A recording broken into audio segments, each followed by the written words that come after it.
சாத்தானுடைய சிங்காசனமாய் இவன் வாழ்ந்து கொண்டிருக்கிறான். இவன் அவன் பார்த்துக்கிட்டு இருக்கிறான். தேவன் வந்து நம்மை அழிப்பதற்கல்ல, அந்த இருதய சிங்காசனத்துல அமர்ந்திருக்கிற அந்த சாத்தானை தூக்கி எடுத்து விட்டு அந்த சிங்காசனத்துல அன்பு என்னும் ஆவியானவர் அமர்ந்து விட்டார். இப்ப அவர் அமர்ந்திருக்கிறார். நீங்க கேட்கலாம், பலவீனம் வருமா? கண்டிப்பா வரும். பிரச்சனை வருமா? கண்டிப்பா வரும். சின்ன சின்ன பாவங்கள் செய்வீங்களா? செய்வீங்க. ரட்சிக்கப்படுது. ஒரு பாவம் செய்தவங்க கை தூக்க பார்க்கலாம். பாவம் செஞ்சவங்க கை தூக்க பார்க்கலாம். நான் செஞ்சிருக்கிறேங்க. நான் செஞ்சிருக்கிறேன். போய் பேசுறது பாவம், மறைக்கிறது பாவம். ஆமாவா இல்லைங்களா? பாவமா இல்லைங்களா? பாவம். ஆனா ஏன் என் மேல பொறுமையா இருக்க தெரியுமா? என்னை பார்த்தல்ல, எனக்காய் செலுத்தப்பட்ட பலி புண்ணியமானது. எனக்காய் செலுத்தப்பட்ட பலி உன்னதமானது. ஒரு மனுஷனுக்குள்ளும் இதான் ஒரு ரத்தம், தேவனே ரத்தமானார். அந்த ரத்தத்தின் வழியா என்னுடைய கடந்த கால, நிகழ்கால, வரும் காலத்துக்குரிய ஒரே பலி செலுத்தப்பட்டதுனால அந்த பலியின் அடிப்படையில என் தேவன் என்னோடு கூட மனம் மாறாதவராய் கூட இருக்கிறார். அவர் மனம் மாறாதவர். இயேசுவின் ரத்தத்தின் வல்லமை ஒருபோதும் மாறாதது. அந்த ரத்தம் நித்திய வல்லமை கொண்டது. நம்புறீங்களா? நித்தியத்துக்குள்ள கொண்டு போக வல்லமை உள்ளது. நித்தியமாய் பிதாவோடு கூட இருக்க செய்வதற்கு இந்த ரத்தம் போதுமானதா இருக்கிறது என்பதை அறிக்கை செய்யுங்கள். நம்முடைய செயல்ல பிளஸ் ஆகும், மைனஸ் ஆகும். இந்த ரத்தத்துக்கு வல்லமை குறைவதல்ல, இந்த ரத்தத்துக்கு வல்லமை இருக்கிற வல்லமாகவே இருக்கிறது. இந்த ரத்தத்தின் வல்லமை எக்காலத்துக்கு போதுமானதா இருக்கிறது. எந்த அடிமதனத்தை நீக்கி பிள்ளைங்கிற சுயாதனத்தை கொடுத்து அவனை தூக்கி எடுப்பதற்கு இந்த பழுதற்ற பலியாக இயேசுவின் ரத்தம் போதுமானது. நம்புறீங்களா?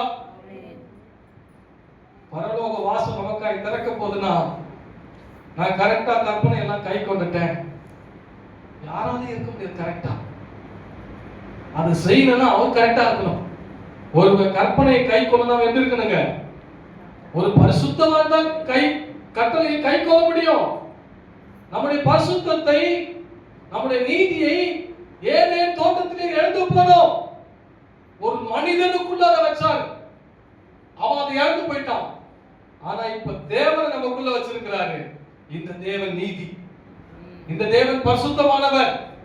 என்கிட்ட இருக்கிற அந்த பரிசுத்தத்தை நானே மனசு வச்சாலும் எடுக்க முடியாது. இது என்னால் உருவாகாமல் இந்த நீதி அவரால் கொடுக்கப்பட்டது. இந்த பரிசுத்தம் அவரால் கொடுக்கப்பட்டது. நம்புறீங்களா? நீங்க நிக்கிறீங்கன்னா, நீங்க நிக்கிறது யாரால நிக்கிறீங்க? கிருபையால நிக்கிறீங்க, இரக்கத்தினால நிக்கிறீங்க, அவரால நிக்கிறீங்க, உங்களால கிடையாது. நம்ம கட்டடமா இருக்கலாம், ஆனா பில்லர் அவர்தான். அவர்தான் அஸ்திபாரம். அப்ப நீங்க போய் சொல்லணும், எனக்குள் ஊற்றப்பட்ட அன்பு, அந்த அன்பு எனக்கு நம்பிக்கையாய் மாறிவிட்டது. அந்த நம்பிக்கை என்ன நம்பிக்கை? அந்த நம்பிக்கை நம்மை சொல்றது. நீங்க சொன்னோம், என்னை வெட்கப்படுத்தாது, என் ஆத்துமாவை அந்த நரகத்துக்கு கொண்டு போவாது. ஏனென்றால் என் ஆத்துமாவுக்காக ஒரு கிருபாதர பலியாய் சிலுவையில் தொங்கியதன் அடிப்படையில், அந்த ஆவியானவர் இன்றைக்கு ஏற்குள்ள வாழ்ந்து கொண்டிருக்கிற அடிப்படையில் நிச்சயமாய் நான் பரலோக ராஜ்யத்துக்குள் பிரவேசிப்பேன். என்னுடைய பலவீனங்களையும் தோல்விகளையும் எல்லாவற்றையும் சரி செய்து அவருக்கேற்ற உருவமாய் மாற்றி என்னை வருகையிலே சேர்த்துக் கொள்ள அவர் போதுமானவர். நம்புறீங்களா? மூன்றாவது, வெற்றியை தரக்கூடிய தேவ அன்பு. மூன்றாவது எதுக்கு? வெற்றியை தரக்கூடிய தேவன். ரோமர் 8ஆம் அதிகாரம் 36 முதல் 39ஆம் வசனம். ஒரு வசனமா படிங்க.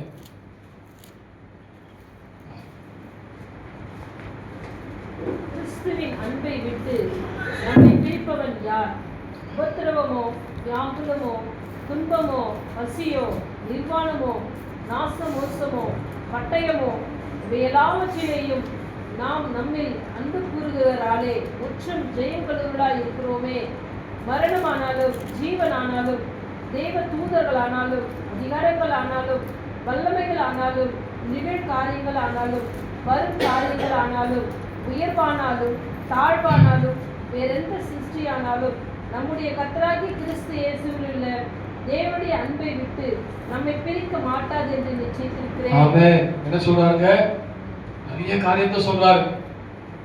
உயர்வானாலும் தாழ்வானாலும் பரவாயில்ல, இந்த உலகத்துல உயர்வு வரும் தாழ்வு வரும், பசி பட்டினி, நிர்வாணமோ பட்டயமோ அதிகாரமோ தூதர் நிறைய இருக்குது. அதுல முக்கியமான ஒண்ணு மரணம். முக்கியமான ஒண்ணு எதுங்க? நீங்க நம்பணும், மரணமே ஆனாலும் இயேசு கிறிஸ்து ஒரு அன்பு அவர் எனக்கு வச்சிருக்கிறார். அந்த அன்பிலிருந்து என்னை பிரிக்க மாட்டாது என்று நான் கான்பிடண்டா இருக்கேன். நான் சொன்னாரு, நான் நிச்சயம் உள்ளவனா இருக்கிறேன். எது நடந்தாலும் இருக்கிறதுலே பெரிய சக்தி மரணம். இதெல்லாம் மரணத்தை தவிர மற்றதெல்லாம் உயிரோடு அனுபவிக்கிற பாடுகள். ஆமாவா இல்லைங்களா? பசி, சத்தவனுக்கு பசி எடுக்குமா? சொல்லுங்க, சத்தவனுக்கு பசி எடுக்குமா? எடுக்க. சத்தவனை போட்டு பட்டயத்தை கட்டினா வலிக்குமா அவனுக்கு? செத்தவனை போயிட்டு நீ எவ்வளவு உயர்ந்து போ பார்த்த தாழ்ந்த பத்தியா பேசுவானா? ஜீவனானாலும் எவ்வளவு காலம் வாழ்ந்தான், ஜீவனானாலும் எத்தனை காலம் வாழ்ந்தான், அங்க ஒரு முடிவு பத்தி முடிஞ்சிருச்சு, அவ்வளவுதான் லைஃப். மறிச்சிட்டாருன்னா அவர் அன்னையோட என்ன ஆயிடுச்சு ஒரு லைஃப். இப்ப எவ்வளவு மனுஷன் இருக்கும் உயிரோடு இருக்கும்போது அப்பா என்ன சாப்பிடுறீங்கன்னு கேட்பாங்க. நம்ம வரலீங்களா? என்ன ட்ரெஸ் எடுத்துக்கிறீங்க கேட்பாங்க. உங்களுக்கு என்ன செய்யணும்னு கேட்பாங்க. செத்துட்டாரு கேட்க முடியுமா? ரசமா கரியா வந்து உங்களை பொரியா ஆகிடுவாங்க. மனுஷன் செத்து போய்க்கலாம். ரசமா கரியா இந்த பண்டிகை என்ன துணி எடுக்கலாம். பேசுவீங்களா அவர்கிட்ட? இல்ல பேசுறது ஒரு ஞானமா தான் இருக்குமா? இவர் சொல்றாரு, நான் உயிரோடு இருக்கும் போது எதையெல்லாம் என்னை தேவனை விட்டு பிரிக்கலையோ, மரணத்துக்கு அப்புறம் நான் தேவனோடு கூட தான் இருப்பேன். அந்த மரணம் கூட என்னை தேவனை விட்டு பிரிக்க முடியாது. அந்த சக்தியை இயேசு சிலுவையில ஜெயித்தார். மரணம் ஆனாலும் என்ன பண்ண முடியாதுங்க. அப்புறம் கேட்டாங்க, உங்களுக்கு மரணம் ரொம்ப பிரியமா, இந்த உலகத்துல வாழ்வது பிரியமா? சொன்னாரு, ரெண்டுமே பிரியதான், ரெண்டுமே எனக்கு ஆசைமா இருக்குது.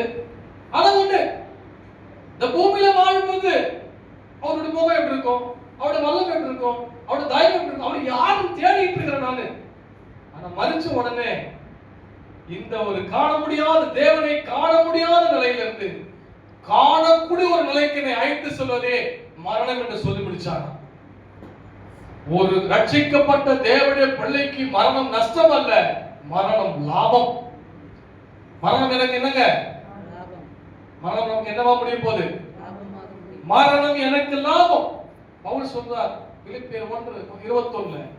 எல்லாருக்கும் தெரிஞ்ச வசனம். நான் தொடங்குறேன் சொல்லு. கிறிஸ்தியனுக்கு ஜீவன், மரணம் எனக்கு ஆதாயம். சாவு எனக்கு ஆதாயம். ஆதாயம் என்ன அர்த்தம்? லாபம். பழைய ஏற்பாட்டு காலத்துல நித்திரைக்கு சேர்க்கப்பட்டான் ஒரு ராஜாக்கள் காலத்துல. சாமுவேல் வந்து பாருங்களேன், தாவீது நித்திரைக்கு தன் பிதாக்களின் கல்லறையிலே சேர்க்கப்பட்டான்.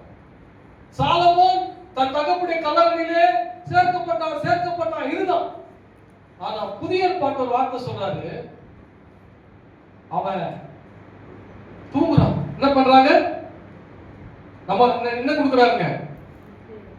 மரணம் என்பது தன்னை ஏற்றுக்கொண்ட ஆத்மாவுக்கு கரெக்டா ஒரு வார்த்தை சொல்றாங்க. இப்பெல்லாம் யாரும் இறந்துட்டா RIP என்ன சொல்றாங்க? அது ஃபுல் ஃபார்ம் சொல்லுங்க, தெரிஞ்சவங்க. நமக்கு ஆங்கிலம் தெரியாது. Rest in peace. அவங்க சொல்றாங்க, நீங்க இளைப்பாருங்கன்றாங்க. அந்த கொடூரமான ஒரு மரணத்துக்கு அவன் போய் கல்லறையில் இருக்கிறான். அந்த வார்த்தையை மாற்றி இப்பொழுது தேவனோடு இருக்கக்கூடிய நிலைக்கு நம்மை அழைத்து செல்வது மரணம். அந்த மரணமே வந்தாலும் சொல்றாரு, கிறிஸ்து இயேசுவில் ஒரு அன்பு இருக்குல்ல, அந்த அன்பிலிருந்து என்னை யாருமே பிரிக்க முடியாது. கணவன் மனைவி அந்த அன்பிலிருந்து பிரிக்க முடியாது. மனைவி கணவனை அந்த அன்பிலிருந்து பிரிக்க முடியாது. பிள்ளைகள் அந்த அன்பிலிருந்து உங்களை பிரிக்க முடியாது. ஏனென்றால் இவர் அன்பின் பூரண. என்ன சொல்றாங்க? அன்பின் பூரண. நான் பாவியா இருக்கும் போதே என்னை நேசிச்சார். நான் மந்தையில சேர்ந்தவன் அந்த தூய ஆவியை எனக்குள் அனுப்பினார். நான் இந்த பூமியில வாழ்வது ஒரு வெற்றியுள்ள வாழ்க்கை. நாம் என்ன நினைக்கிறோம்? சில சோதனையில நாம ஜெயிக்கலனா உலக பார்வைக்கு அது தோல்வி, தேவனுடைய அன்பின் பார்வைக்கு அது வெற்றி. அதை முடிக்கும் போது சொல்வார், இவை எல்லாவற்றிலேயும் நாம் நம்மில் அன்பு கூறுகிறவர்களாலே எப்படி ஜெயம் கொள்றாங்களா? ஜெயம்ன்றது சாதாரணமானது. நாம் நம்மில் அன்பு கூறுகிற தேவனாலே மேல கண்ட எல்லாவற்றிலையும் முற்றும் ஜெயம் கொள்ளுகிறவராக இருக்கிறோமே.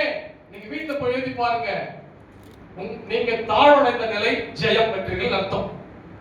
பசியா இருக்கிற நிலை ஜெயம் பெற்றீங்கன்னு அர்த்தம். அதான் சொல்றாங்க. என்ன சொல்றாரு? வரும் காயினாலும் அது எப்படி முடிஞ்சாலும் என்னிலே அன்பு கூறுகிற தேவனால் அது எனக்கு ஜெயம். நான் கண்ட தோல்வி எனக்கு தோல்வி அல்ல, அந்த தோல்வி எனக்கு ஜெயமாய் மாற்றி என்னை முற்றிலும் ஜெயம் கொள்ளுகிற மனுஷனாய் மாற்றுவது தேவனுடைய அன்பு. 38 படி, ரோமர் 8:38.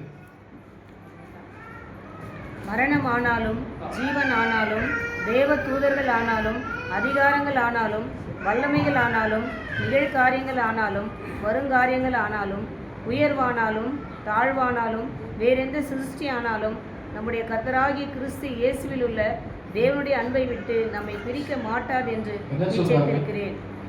வருங்காரியங்கள் ஆனாலும் நம்ம எத்தனை பார்த்து வந்திருக்கோம்? எத்தனை பேர் வருங்காரியம் அனுபவிச்சுங்க? நிறைய பார்த்து வந்திருக்கோம். வருங்காரியம் இதுவரை எத்தனை வந்ததும் இல்ல. உங்களை தோற்க வச்சாரா? உங்க பாருங்க அது தோல்வி, தேவனுடைய அன்புக்கு அது வெற்றி. ஆமென். நான் முழுகிடுவேன்னு சொல்லியிருப்பீங்க. அன்பு ஒருவரை முழுக விடுவதல்ல, முழுகிற மனிதனை தூக்கி நிறுத்துவதுதான் தேவனுடைய அன்பு. உங்களை தூக்கி நிறுத்துவதுதான் தேவனுடைய அன்புங்க. வருங்காரியங்கள் ஆனால் நிகழ்ந்தது என்ன சொல்றாங்க? என்ன சொல்றாங்க? நிகழ்ந்தது. இதுல பொருளாதார ரீதியா நீங்க இழந்திருக்கலாம், நஷ்டத்தை அனுபவிச்சிருக்கலாம், நீங்க ஏமாந்திருக்கலாம், சிலரை நம்பி மோசம் போயிருக்கலாம், உறவினர்களால் காயப்பட்டிருக்கலாம், நண்பர்களால் காயப்பட்டிருக்கலாம். அவங்க பார்வைக்கு அது வெற்றி மாதிரி அவங்க நினைச்சுக்கிறாங்க. ஆனா அன்பு சொல்லுது, நீ ஏமாந்தல்ல, அது வெற்றி தான் சொல்லுது. எத்தனை பேர் இதை ஆமா ஒத்துக்கிறீங்க? நான் நிறைய ஏமாந்திருக்கேன், தெரிஞ்ச ஏமாந்திருக்கேன், தெரியாம ஏமாந்திருக்கேன். அதெல்லாம் நான் எப்படி பார்க்கணும்னா அது எனக்கு வெற்றியாக முடியும். எப்படி முடியும்? வேதம் சொல்லுது, நம்முடைய கர்த்தராகிய இயேசு கிறிஸ்துவினாலே நமக்கு ஜெயம் கொடுக்கிற தேவனுக்கு ஸ்தோத்திரம். அதிகாரங்கள் ஆனாலும், என்ன அதிகாரங்கள் ஆனாலும், தேவ தூதர்களே ஆனாலும், ஏது நடந்தாலும் கிறிஸ்து இயேசுவில் உள்ள அன்பை விட்டு என்னை பிரிக்க மாட்டாது என்பதை நான் அறிந்திருக்கிறேன். உங்களை அந்த அன்பிலிருந்து பிரிச்சிட முடியுமா?